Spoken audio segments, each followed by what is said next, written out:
आज हम theory of probability के बारे में डिस्कस करेंगे। That is theory of probability.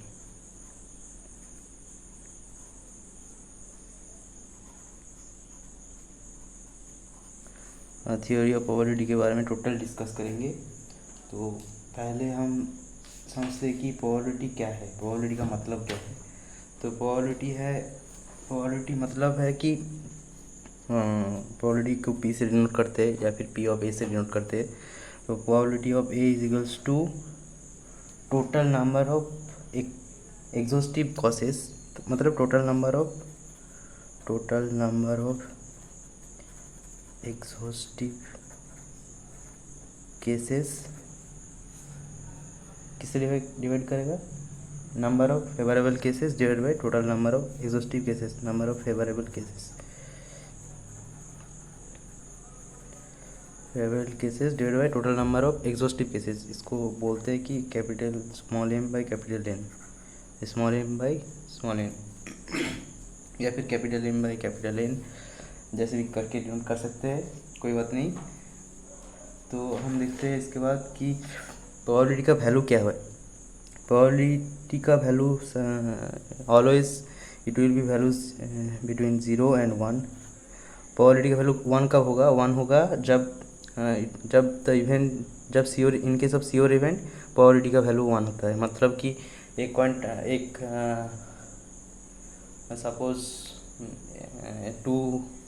Suppose एक कॉइन है जिसके आपस साइड भी हेड है और दूसरे साइड भी टेल है। तो एक बायस्ड कॉइन है, उसका टॉस करेंगे तो श्योर इवेंट है कि वो हेड ही आएगा, क्योंकि वो उसके सामने तरफ और पीछे की तरफ दोनों साइड ही हेड है। तो ये श्योर इवेंट है, sorry event in case of sure event probability is 1, and in case of impossible event probability is equals to 0। impossible event एक एग्जाम्पल देखते हैं कि सपोज प्रोबेबिलिटी ऑफ एक क्वेश्चन लिखना पड़ेगा, प्रोबेबिलिटी ऑफ 53 संडेज। ये question हमेशा एग्ज़ाम में आता है कि इन ए लीप ईयर में 366 डे होता है। तो लास्ट 52 वीक है, 52 इंटू 7 मतलब कि 364 डेज हो जाता है कि। तो लास्ट डे में 53 संडे आने का प्रोबेबिलिटी क्या होगा। तो लास्ट डे में संडे आ सकता है, मंडे आ सकता है, मंडे ट्यूसडे आ सकता है, ट्यूसडे वेडनेसडे आ सकता है, वेडनेसडे थर्सडे आ सकता है, थर्सडे फ्राइडे आ सकता है, फ्राइडे सैटरडे आ सकता है, सैटरडे एंड संडे आ सकते हैं। तो एक इवेंट ये हुआ, एक इवेंट ये हुआ, ये दोनों फेवरेबल इवेंट है।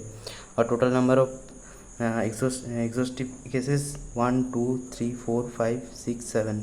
सो probability will B 2/7। This is the answer. इसके बाद हम देखते हैं कि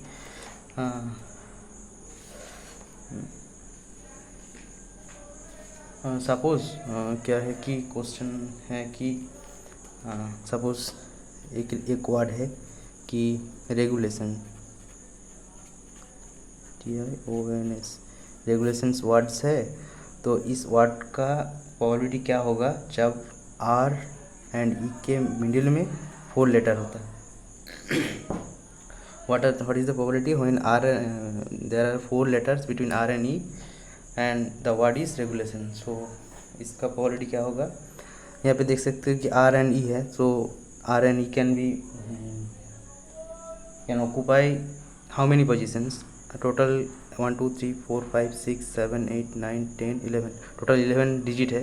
सो 11 डिजिट में से R and E कितने स्पेस ऑक्यूपाई कर सकते हैं। तो 11p2 होगा। तो 11p2 मतलब 11 इंटू 10 मतलब 110 पोजिशंस ऑक्यूपाई कर सकते हैं। तो total n is equals to 110। यानी हमको m नहीं पता, m को निकलना पड़ेगा। तो m क्या होगा, suppose R and E, R 4 digit term है, उसके बाद E, उसके बाद आया 4 5 6 6 एंड लास्ट में 5 आया, मतलब 1 2 3 4 5। ये एक केस हो सकता है। और एक केस क्या हो सकता है, फर्स्ट में कोई आ गया, उसके बाद आर, उसके बाद ई, उसके बाद लास्ट 4 में आएगा, मतलब 0 6 7 8 9, 0 6 7 8 9 10 11, 6 7 8 9 10 11, 4 डिजिट है ना। ओ अच्छा अच्छा, 1 6 7 8 9 10 11, सो लास्ट डिजिट नहीं होगा। तो ये एक इवेंट हो सकता है, ये एक इवेंट हो सकता है, इसके बाद ये इवेंट हो सकता है। ये 66 है, तो यहाँ पे हो सकता है 0 0 0, 0 0 नहीं है, ये एक डिजिट है। ए हो सकता है, आई हो सकता है, कुछ भी हो सकता है।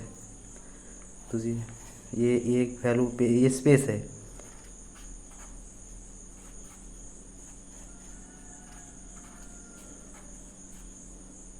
एंड ई लास्ट में आ सकता है, मतलब कितना फेवरेबल केस है। एक केस है, 2 केस है, 3 केस है, 4 केस है, 5 केस है एंड 6 केस है। Total number of favourable case 6।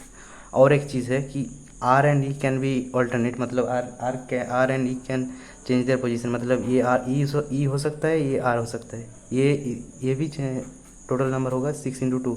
सबका ही 2 हो सकता है, मतलब यहाँ पे ई हो सकता है, यहाँ पे आर हो सकता है, मतलब total number of favourable events is equals to M is equals to 6 × 2, मतलब 12। So probability will be 12/110। So इसका वैल्यू होगा 6/55। और एक क्वेश्चन देख सकते हो कि सपोज क्या, एक वर्ड है कि suppose word is Mississippi, MISSI, Mississippi, sorry spelling mistake, MISSI Mississippi. तो ये एक नंबर है, तो इसका प्रोबेबिलिटी बताना होगा कि जब 4S एक जगह हो, 4S एक जगह हो, उसका प्रोबेबिलिटी क्या होगा। तो what is the probability of that 4S comes consecutively in the word Mississippi. So आप देख सकते हो कितना वर्ड है, 1 2 3 4 5 6 7 8 9 10 11 नंबर है। N will be N factorial divide by कितना एस है, A1 2 3 4 एस है, मतलब 4 फैक्टोरियल। आई कितना है, 1 2 3 4, आई 4 है, 4 फैक्टोरियल। पी कितना है, P2 है, 2 फैक्टोरियल। M1 है, M1 factorial. So it is the N total number of exhaustive cases. And in case of M what will be the M हमें मत पता करना है। तो एम कैसे निकलेगा, थोड़ा सा जुकाम हो गया तो कोई बात नहीं, ठीक है कोई बात नहीं। तो एम कैसे निकालोगे, एम निकालने के सपोज 4 को 8 डेज एज्यूम कर लो, तो 8 डेज होगा। और बाकी टर्म बाकी टर्म क्या है, MIPI, ये है बाकी टर्म। एंड आर एक टर्म है, 8 टर्म 4 डिजिट का टर्म है और एक टर्म है। तो इस टर्म का प्रोबेबिलिटी क्या होगा, 1 2 3 4 5 6 सॉरी 1 2 3 4 5 6, एक मिस हुआ क्या, MIIPI,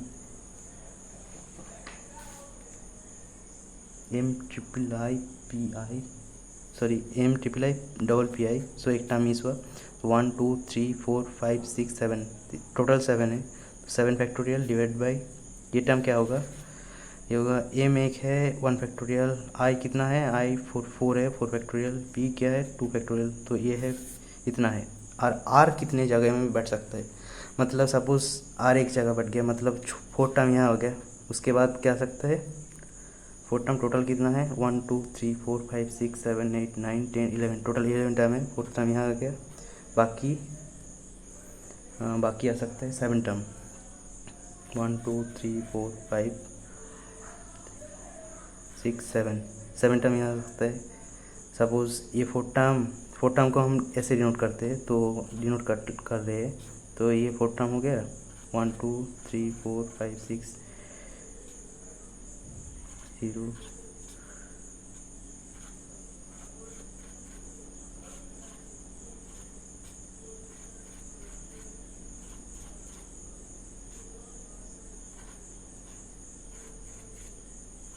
तो यहाँ पे कितना टर्म आया,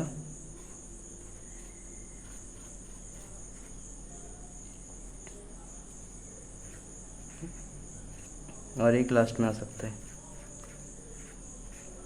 तो कितना हुआ, 1 2 3 4 5, सॉरी 1 2 3 5 6 7 8 9, 9 नहीं होगा, 8 होगा शायद, कुछ गलती हुआ। तो मैं फिर से देखता हूँ, यहाँ पे नहीं हो रहा है, तो फिर से मैं देखता हूँ कि आर बाद आर को छोड़ के बाकी टर्म का हुआ 7 factorial by 1 factorial into 4 factorial into 2 factorial, मतलब 7 factorial by 4 factorial into 2 factorial into 1 factorial. और जो आर हुआ मतलब आर फोर्थ टर्म का है, और हमारा यह था कि MI SSI PPI तो ये था।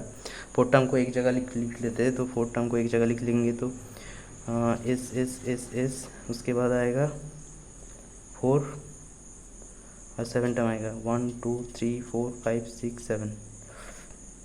इसके बाद 4 इसको एक जगह कर देते हैं, 1 2 3 4 5 6, 4 टर्म को एक जगह कर देते हैं 2 3 4, मतलब यहाँ पे 1 2 3 4 5 6, 1 2 3 4 5, ठीक है 5, यहाँ पे 4 होगा, यहाँ पे 3 होगा, यहाँ पे 4 होगा, यहाँ पे 3 होगा, यहाँ पे 5 होगा, यहाँ पे 2 होगा, यहाँ पे 1 होगा, यहाँ पे 5 था 6 होगा, 6 होगा, यहाँ पे 1 होगा, 1 2 3 4 5 6 7, 1 2 3 4 5 6 7 एंड लास्ट टर्म इज, जब लास्ट में आ सकता है मतलब ये फोर्थ टर्म लास्ट में आ जाएगा। तो कितना केस हुआ, 1 2 3 4 5, 1 2 3 4 5 6 7 एंड 8। टोटल एम क्या होगा, M is equals to 8 into 7 factorial by 4 factorial into 2 factorial into 1 factorial. So probability क्या होगा, एम डिवाइडेड बाई एन कितना था, एन था 11 फैक्टोरियल, मतलब प्रोबेबिलिटी होगा 8 into 7 factorial by 4 factorial into 2 factorial into 1 factorial divide by 11 factorial into 4 factorial into 4 factorial into 2 factorial into 1 factorial. तो इसको calculate करते हैं तो क्या आता है देखता हूँ।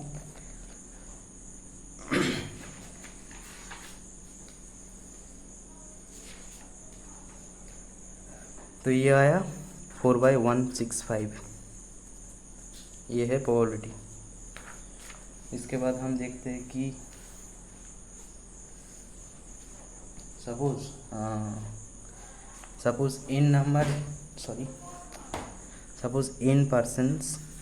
n persons are seated in a round table, find the probability that two specified persons, so let two specified persons are a b, two specified persons are sitting next to each other, मतलब a b एक साथ बैठे हैं और n person, total n person है वो round table में बैठे हुए हैं, और a एंड b एक साथ बैठने का प्रोबेबिलिटी क्या है। तो टोटल नंबर ऑफ प्रोबेबिलिटी मतलब n क्या होगा, ये प्रोबेबिलिटी का total number of exhaustive events मतलब एग्जॉस्टिव केसेस क्या होगा, n पर्सन्स बैठे हुए हैं मतलब n-1 फैक्टोरियल की तरह n factorial number of cases, मतलब कि n-1 फैक्टोरियल पॉसिबल वेज में ये लोग n पर्सन बैठ सकते हैं। तो नीचे हो गया n-1 फैक्टोरियल और ए भी एक साथ बैठे हुए हैं, मतलब एक साथ बैठे हुए हैं, तो बाकी कितना हुआ, बाकी n-2 हुआ, n-2 बैठ सकते हैं एक साथ फैक्टोरियल, n-2 फैक्टोरियल वेज में बैठ सकते हैं, और ए एंड बी एक साथ बैठ सकते हैं, मगर इन दोनों में बी आगे बैठ सकता है, ए बाद में बैठ सकता है, ए आगे बैठ सकता है उसके बाद बी बैठ सकते हैं, तो इन दोनों का प्रोबेबिलिटी इंटू 2 फैक्टोरियल हो जाएगा। So total probability will be 2/n-1। So this is the right answer. इसके बाद हम देखते हैं some properties of the probability. Suppose some properties of the probability, suppose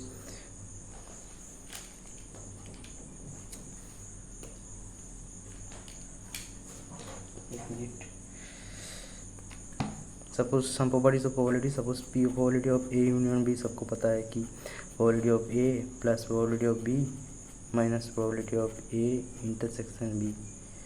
मतलब एक सपोज एक टोटल नंबर ऑफ सेट है, उसके बाद ए है बी है, probability of A union B मतलब ये टोटल का प्रोबेबिलिटी।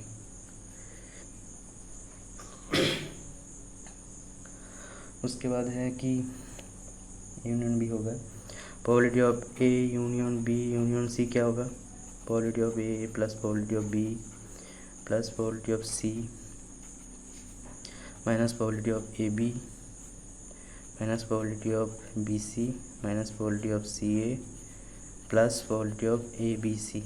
हमने नहीं बताया प्रोबेबिलिटी ऑफ ए बी का मतलब है probability of A intersection B, ये दोनों सेम चीज़ है। Probability of A B C का मतलब ही है probability of A intersection B intersection C. अब हम देखते हैं कि probability of A intersection B probability of A into probability of B होगा कब, जब A and B will be independent, A and B are independent होगा then probability of A intersection B is equals to probability of A into A, probability A into probability of B. मतलब A does not is happening of A does not hamper B, मतलब B को probability of A के साथ probability of B का कोई relation नहीं है, तब क्या होगा probability of A intersection B is equals to probability of A into probability of B. अब हम देखते हैं कि probability of A B bar का मतलब क्या है, जिसके ऊपर बार नहीं है उससे probability of A B minus हो जाएगा।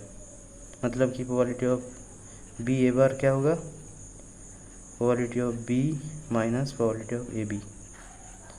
Suppose probability of A B, इसको ऐसे भी लिख सकते हैं, तो probability of B minus probability of A B, तो ये हो जाएगा। अब हम और एक फार्मूला देख लेते हैं कि suppose probability of A delta B, इसका फार्मूला क्या है, प्रोबेबिलिटी ऑफ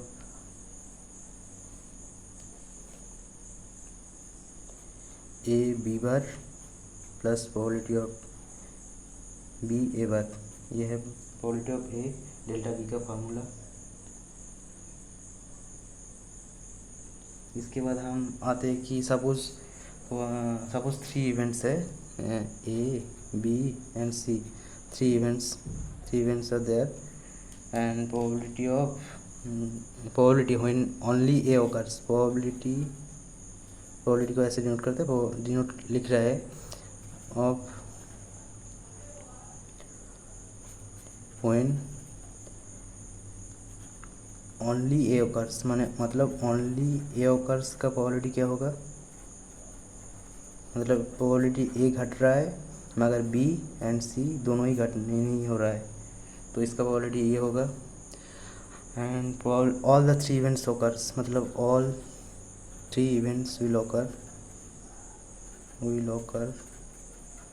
प्रोबेबिलिटी क्या होगा, प्रोबेबिलिटी ऑफ ए भी घट रहा है, बी भी हो रहा है, सी भी हो रहा है, ये है probability of all the 3 events. At least 1 होगा, मतलब एटलीस्ट ए हो सकता है, बी हो सकता है, सी हो सकता है, ए बी हो सकता है, ए सी हो सकता है, बी सी हो सकता है, सी ए हो सकता है, ए बी सी 3 भी हो सकता है, तो all 3 events can occur. Probability क्या होगा, probability of A union B union C, कोई भी नहीं हो रहा ए बी सी में, कोई भी एक माने ए बी सी 3 में तीनों में से कोई भी ऑकर नहीं कर रहा है, तो नो ऑकर्स, इसका प्रोबेबिलिटी क्या होगा, प्रोबेबिलिटी ऑफ ए भी नहीं हो रहा है, बी भी नहीं हो रहा है, सी भी नहीं हो रहा है, तो यही है 1 minus probability of A union B union C. Mistake हो गया, ये तो नहीं है, मतलब 1 minus probability of A B C, मतलब हमें तो पता है कोई टोटल प्रोबेबिलिटी किसी का 1 है, तो प्रोबेबिलिटी ऑफ तीनों ओकर का प्रोबेबिलिटी है ये, तो probability of A bar B bar C bar का होगा, नो ओकर्स का प्रोबेबिलिटी होगा probability of A bar B bar C bar. अब हम देखते हैं कि एटलीस्ट 2 ओकर्स, तीनों में से एटलीस्ट 2 ओकर्स का प्रोबेबिलिटी क्या होगा, एटलीस्ट 2 ओकर्स का प्रोबेबिलिटी क्या होगा, प्रोबेबिलिटी ऑफ ए हो सकता है, बी सी नहीं होगा, सॉरी एटलीस्ट 2 बोला है तो एटलीस्ट 2 हुआ, सी नहीं हुआ, यूनियन,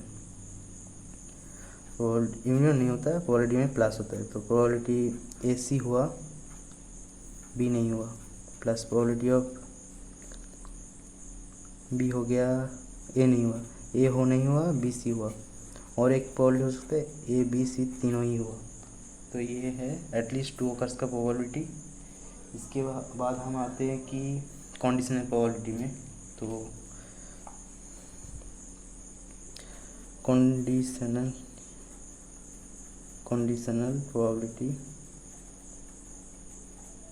प्रोबेबिलिटी को हम बोलते हैं कि बेस थ्योरी भी बोलते हैं। ये क्योंकि बेस थ्योरी बोलता है, क्योंकि ये बेस थ्योरी से ही कंडीशनल प्रोबेबिलिटी आया है, बेस थ्योरी से कंडीशनल प्रोबेबिलिटी आया है। इसको हम बोलते हैं कि पोस्टीरियर प्रोबेबिलिटी समटाइम्स बोलते हैं, बिकॉज तीनों ही सेम है, सेम चीज़ है। तो पोस्टीरियर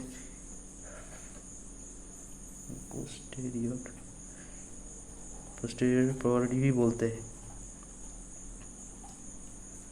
तो ये प्रोबेबिलिटी क्या है, तो probability of A slash B, मतलब प्रोबेबिलिटी ऑफ ये होगा, ये कंडीशनल प्रोबेबिलिटी है, तो probability of A intersection B divided by probability of B. इसका मतलब क्या है कि इसका मतलब है कि बी हैज़ ऑकर्ड, मतलब बी घट गया, उसके बाद ए घटने की प्रोबेबिलिटी, मतलब ऑकरिंग प्रोबेबिलिटी, मतलब बी एंड ए रिलेटेड है, एक दोनों से रिलेटेड है, बी हैज़ ऑकर्ड, उसके बाद ए होने का प्रोबेबिलिटी क्या है, वो है probability of A slash B equals to probability of A intersection B divided by probability of B. तो पोस्टीरियर प्रोबेबिलिटी और प्रायर प्रोबेबिलिटी कौन किसको बोलता है, वो देख लेते हैं कि इस टर्म को बोलते हैं कि पोस्टेरियोरी प्रोबेबिलिटी, ये वो होगा, मतलब पोस्टेरियर प्रोबेबिलिटी बोलते हैं। एंड प्रोबेबिलिटी ऑफ बी को बोलता है प्रायर प्रोबेबिलिटी। प्रायर की प्रोबेबिलिटी क्यों बोलता है, मतलब ये पहले हो गया है इसलिए प्रायर प्रोबेबिलिटी बोलता है, पहले बी हो गया उसके इसलिए इसको प्रायर प्रोबेबिलिटी बोलता है। Conditional probability is invented by, मतलब कि ये developed by, this probability concept is developed by Laplace, the scientist Laplace they invented the concept of conditional probability और पोस्टीरियर प्रोबेबिलिटी, जो भी बोलो, प्रायोरिटी प्रोबेबिलिटी जो भी बोलते हो, तो ठीक है। अब हम देखते हैं कि सपोज मल्टीप्लिकेशन थ्योरी और बेस थ्योरम, इसको ही बोलते हैं क्या कि देखो, सपोज मल्टीप्लिकेशन थ्योरी में क्या बोलते हैं कि probability of A B is equals to probability of A probability of B slash A, इसको ही तो बोलता है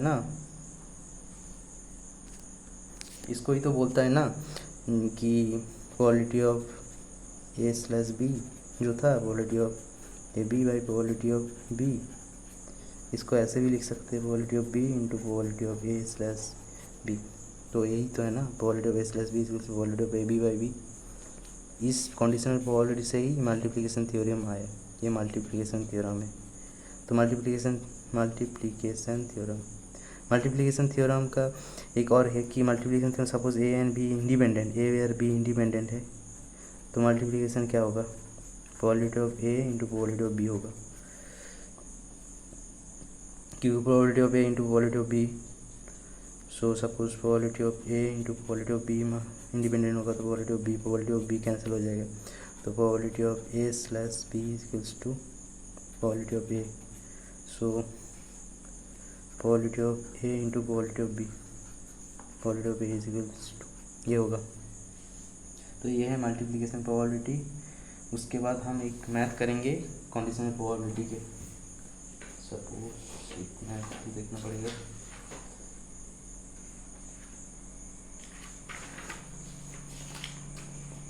हाँ, सपोज एक letter, one letter is known, ये अलग कलर में करता हूँ, ये letter is known to have come either from Tatanagar.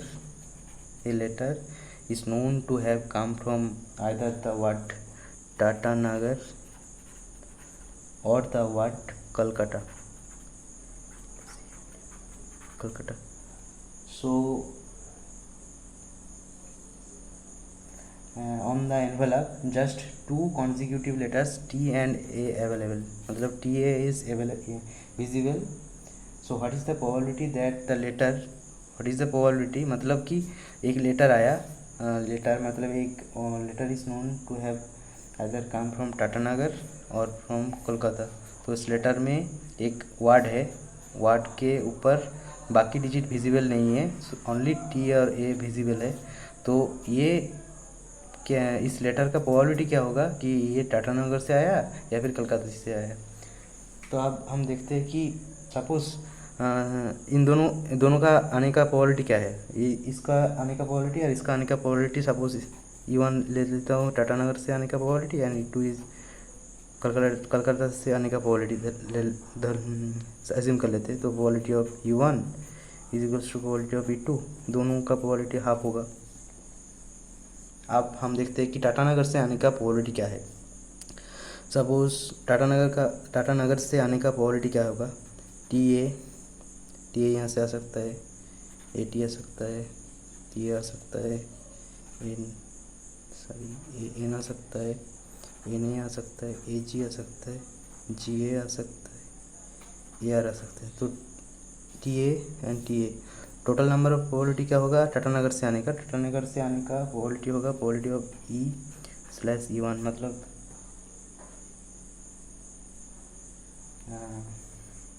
क्या होगा 2 डिवाइडेड बाई 1 2 3 4 5 6 7 8 2/8 मतलब टाटानगर से ये वर्ड आने का प्रोबेबिलिटी है 2/8 एंड कलकत्ता से आने का प्रोबेबिलिटी क्या होगा CAALCUTTTA मतलब 1 होगा।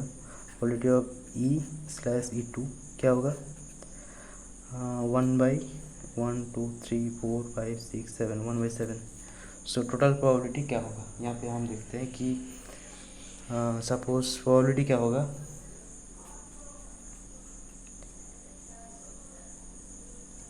ये बेस थ्योरम का एप्लीकेशन है। तो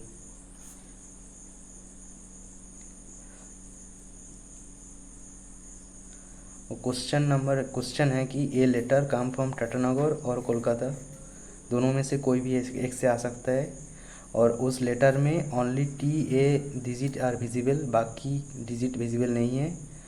तो लेटर टाटानगर से और कोलकाता से, इन दोनों में से कोलकाता से आने का प्रोबेबिलिटी क्या है, मतलब प्रोबेबिलिटी ऑफ E2/E हमको निकालना है। अगर हम टाटानगर से निकलते हैं तो प्रोबेबिलिटी ऑफ E1/E निकलते। मगर हम निकल रहे हैं कि प्रोबेबिलिटी ऑफ E2/E मतलब कलकत्ता से आने का प्रोबेबिलिटी क्या है। तो ये क्या होगा 1/7 into 1/2 into 1/7 into 1/2 plus 1/2/8 into 1/2, ये होगा प्रोबेबिलिटी। तो ये प्रोबेबिलिटी क्या होगा 4/11। और प्रोबेबिलिटी टाटानगर से आने का प्रोबेबिलिटी क्या होता, ये होगा 2/8 इंटू 1/2 2/8 इंटू 1/2 प्लस 1/7 इंटू 1/2, ये होगा टाटानगर से आने का प्रोबेबिलिटी और ये है कोलकाता से आने का प्रोबेबिलिटी। ठीक है, ये हो गया। उसके बाद हम देखते हैं कि और एक फार्मूला देख लेते हैं कि मल्टीप्लिकेशन थ्योरम का, जो है प्रोबेबिलिटी ऑफ ABC। तो क्या होगा प्रोबेबिलिटी ऑफ A हो गया, प्रोबेबिलिटी ऑफ B/A हो गया, उसके बाद AB हो गया, मतलब प्रोबेबिलिटी ऑफ CAB हो गया।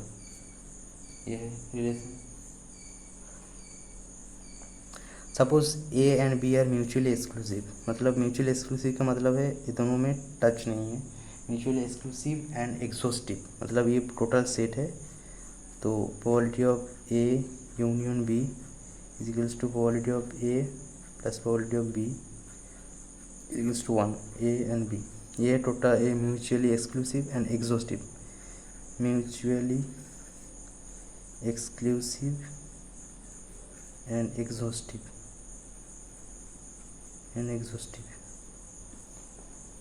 म्यूचुअली एक्सक्लूसिव एंड एग्जॉस्टिव मतलब कि probability of A intersection B is equals to 0। Suppose ये टोटल नंबर सेट है और ए है और ए बी है, ये है म्यूचुअली एक्सक्लूसिव मतलब probability of A union B will be probability of A plus probability of B. ये 1 नहीं होगा क्योंकि ये टोटल नंबर ऑफ है, ये टोटल है, टोटल प्रोबेबिलिटी है 1, टोटल मतलब टोटल है 1, सब लेके 1 है। तो probability of A union B is probability of A plus probability of B, ये होगा। अब हम देखते हैं कि डी मॉर्गन्स लॉ क्या वो, और एक चीज़ देखते हैं कि डी मॉर्गन्स लॉ। तो एक फार्मूला है डी मॉर्गन्स लॉ। क्या कहता है डी मॉर्गन्स लॉ और रूल? ये बोलता है कि A union B whole complement will be A complement intersection B complement. ये प्रोबेबिलिटी में भी सेम है, मतलब कि ये डी मॉर्गन रूल्स है। सो ये हम ऐसे भी ये भी होता है कि probability of A intersection B whole complement will be A complement union B complement. ये है डी मॉर्गन्स रूल, सेट का रूल है। तो प्रोबेबिलिटी में बता दे रहा हूँ। प्रायोरी प्रोबेबिलिटी और पोस्टीरियर प्रोबेबिलिटी बताना पड़ेगा क्या? वो बता देता हूँ, उसके बाद देखेंगे। तो प्रायर प्रोबेबिलिटी पहले बोला था कि प्रायर प्रोबेबिलिटी क्या है? प्रायर प्रोबेबिलिटी मतलब prior probability exist before we gain any information of the experiment. Priority probability exist before we gain any information from the experiment. मतलब कि probability of E1, probability of E2, probability of E3, ये सब एक prior probability है। This probability exist before we gain any information from the experiment. ठीक है। Posterior probability क्या बोलता है कि पोस्टीरियर प्रोबेबिलिटी मतलब ये हमको करना पड़ेगा, मतलब एक हो गया उसके बाद और एक का प्रोबेबिलिटी निकलते हैं। तो इसको ये क्या है? ये है इट इज़ डिटरमाइंड मतलब प्रोबेबिलिटी इट इज़ डिटरमाइंड मतलब ये डिटरमाइन करना पड़ता है after the result of the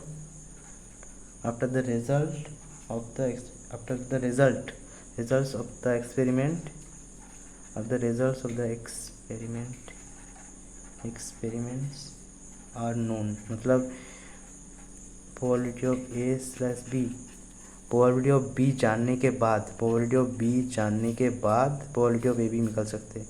तो ये है पोस्टीरियर प्रोबेबिलिटी। तो इसको ही ऐसे नोट करते हैं प्रोबेबिलिटी ऑफ E2 और स्लैश ई मतलब प्रोबेबिलिटी ऑफ EY मतलब ये है main probability, probability of E is the main probability. So it is the experiment, probability of E is the experiment का रिजल्ट। तो इस एक्सपेरिमेंट का रिजल्ट जानने के बाद हम प्रोबेबिलिटी डिटरमाइन करते हैं, तो उस प्रोबेबिलिटी को बोलते हैं कि पोस्टीरियर प्रोबेबिलिटी। अब हम देखेंगे कि बुल्स इनइक्वालिटी।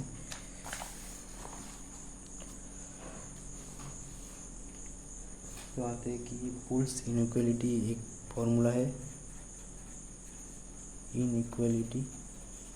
बुल्स इनइक्वालिटी क्या बोलता है कि probability of A union B always less than equals to probability of A plus probability of B. ये है बुल्स इनइक्वालिटी मतलब probability of A plus probability of B union B से बड़ा होगा, ये हमें ध्यान रखना होगा। प्रोबेबिलिटी ऑफ ए का individual value, probability of B का individual value, total probability of A union B का से बड़ा होगा। इक्वल भी हो सकता है, जब ए एंड बी इंडिपेंडेंट, ए और बी इंडिपेंडेंट होगा तब इक्वल होता है। और हमेशा probability of A plus probability of B always greater than equals to और ए यूनियन बी।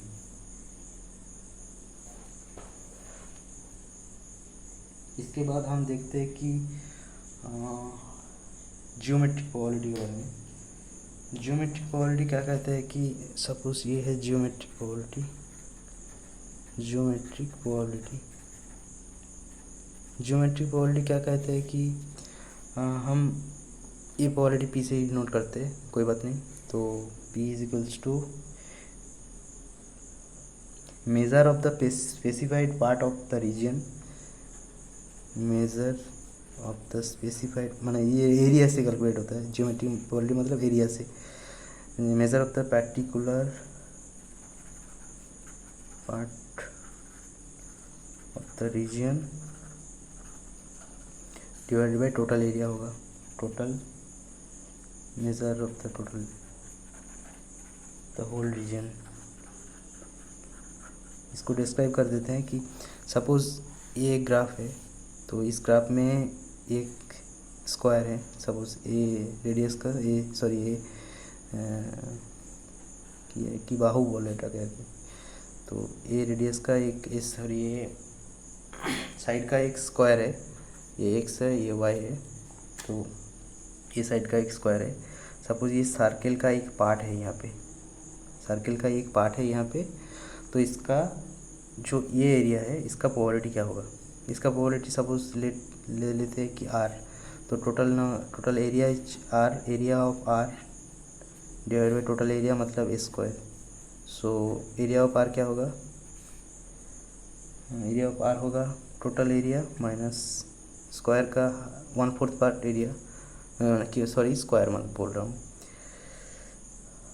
सर्किल का 1/4 part area. So 1/4 part of circle ये हो डिवाइड बाई स्क्वायर। ये है probability of this part, R part का probability. So ये calculate करेंगे तो A into 1 minus pi by 4 divide by square, मतलब 1 माइनस पाई बाई 4 ये होगा प्रोबेबिलिटी। तो इसको हम कहते हैं कि जियोमेट्रिक प्रोबेबिलिटी मतलब कि एरिया की प्रोबेबिलिटी निकालना पड़ता है, तो इसको जियोमेट्रिक प्रोबेबिलिटी बोलते हैं। और एक अलग सा चीज़ बता देता हूँ कि सपोज और एक अनरिलेटेड चीज़ बता देता हूँ SPRT के बारे में। तो SPRT मतलब sequential probability ratio test. Sequential probability ratio test. तो सीक्वेंशियल प्रोबेबिलिटी रेशियो टेस्ट ये SPRT is given by the famous scientist A Wald. ये समटाइम्स एग्जाम में आ सकता है। और इसका सैंपल इज रैंडम वेरिएबल। ये याद रखना, ये आ सकता है एग्ज़ाम में समटाइम्स। एंड बाकी तो सब कॉन्सेप्चुअल क्वेश्चंस हैं। ठीक है, बस इतना ही था। और सम चीज़ मिस हो गया कि जैकोब्स इनइक्वालिटी क्या होता है।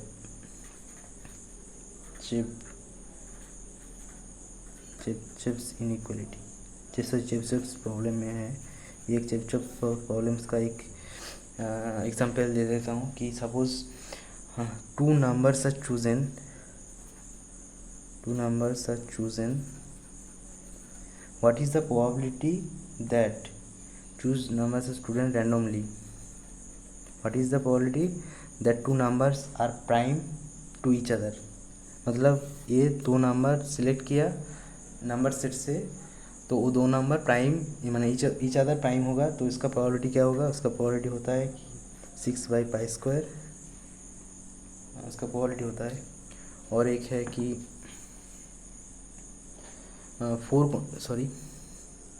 4 कॉन्जिक्यूटिव नंबर्स, 4 कॉन्जिक्यूटिव स्पेलिंग क्या है वो तो ये भूल गया। Four positive numbers are chosen. So what is the probability that positive integers, from the positive integers से select किया, तो what is the probability that all the four numbers have a common factor. So what is the probability that all the four numbers have a common factor? Probability will be all the fours will have the common factor will be 90 by pi to the power 4. ये याद रख लेना, sometimes MCQ में आ सकता है ये दोनों चीज़. और एक चीज़ है देखो, एक और दो चीज़ें समझो. Suppose a coin is tossed. Suppose a coin is tossed, then tossed m plus n times, where m is greater than equals to n, मतलब m n से ज़्यादा है. coin is tossed m plus n times, m greater than equals to n. This is the important point. Then probability of m consecutive heads,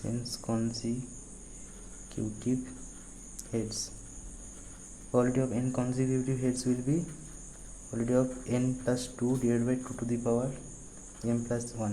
ये formula याद रहेगा तो math करने में इजी होता है. MCQ क्वेश्चन थोड़ा जल्दी हो जाता है. तो n plus 2 divided by 2 to the power m plus 1, it is the probability where m total number of coin toss, that is m plus 1, m plus n times toss किया है, m n से ज़्यादा है, और number of m consecutive heads will be n plus 2 divided by 2 to the power m plus 1. और एक math है कि सपोज कि at least 2 out of n people have same birthday. इसका प्रोबेबिलिटी क्या होगा? इसका प्रोबेबिलिटी होगा, suppose all the people have different birthday, तो इसका प्रोबेबिलिटी क्या होता है 365 minus 1, 365 minus 2, 365 minus n minus 1. तो ये होगा सबका अलग बर्थडे. तो टोटल बर्थडे है 3, सबका अलग बर्थडे का प्रोबेबिलिटी क्या होगा m/n, सबका अलग बर्थडे. तो दोनों का सेम बर्थडे मतलब 1 minus m/n. तो ये होगा out of at least 2 out of n people have same birthday, मतलब 1 minus 1/1 365, 1 minus 2/365 डॉट करके 1 minus n minus 1 into 365. ये होगा at least 2 out of n people have same birthday. और एक बता देता हूँ, सपोज यह भी बता देता हूँ. सपोज कि टॉफ़ी और candy, suppose toffees distributed to n people. ये थोड़ा कैलकुलेशन में गलती होगा. सपोज n टॉफ़ी और ऑरेंज जो कुछ भी हो सकता है, n toffee distributed among n number of students distributed to n number of students. तो what is the probability of one student getting r number of candy or toffee?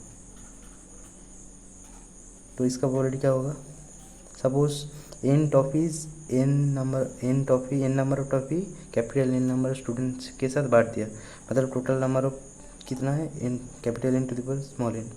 एक student r number of toffee भर रहा है, मतलब n में से एक student r number toffee भर, n में से आर नंबर टॉफ़ी एक ने खा लिया, तो NCR. बाकी कितना बचा? बाकी बचा n माइनस r बचा. तो n total number of n, n में से एक खा लिया, उसके बाद बाकी हुआ एन टू माइनस आर, मतलब क्या होगा probability capital n to small n, n c r n capital n minus one to the power n minus r, ये होगा। ओके।